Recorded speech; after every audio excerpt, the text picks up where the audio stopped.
बघू जायचं नाही का एक सांगायचं कोणते सांग की येडीच ग कमला. सर्दी दमा. हा बस खाली. बघा रोगांचे प्रकार सर्दी दमा. आता हे सर्दी दमा मध्ये काय फरक आहे रे? कोण सांगते? सर्दी दम्यामध्ये काय फरक आहे?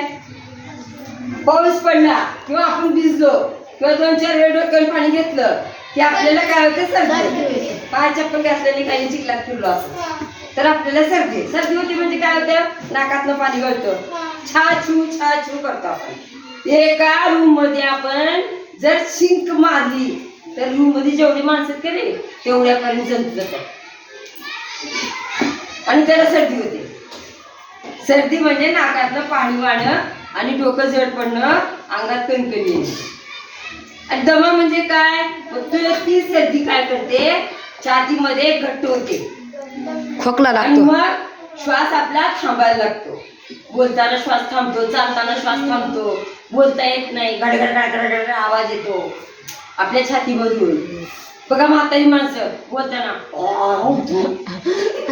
करतात ते नाही, म्हणजे छाती भरलेली असते. कशाने? ते जे द्रव्य असतं नाकातून डोळ्यातून पाणी वाहते की नाही ते द्रव्य घट्ट होतं आणि ती कुठे बसतं? छातीमध्ये बसतं.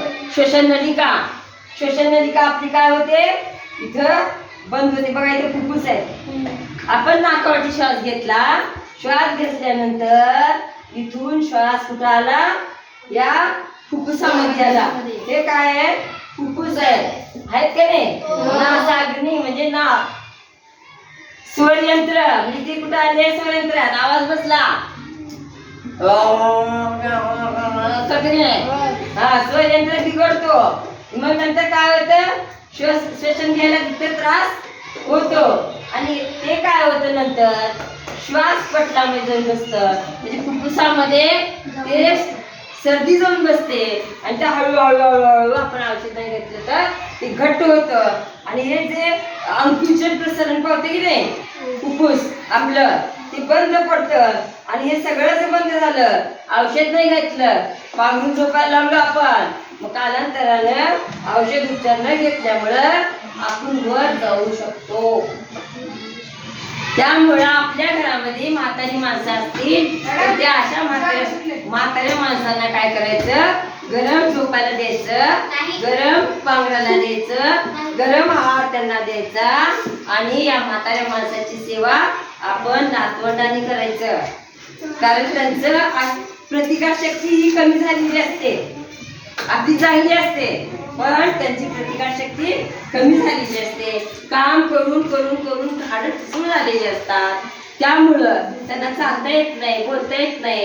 एवढं मोठे या श्वसनामध्ये घट्ट असे बेडके बसलेले असतात, छाती बंद पडते, श्वास बंद पडतं.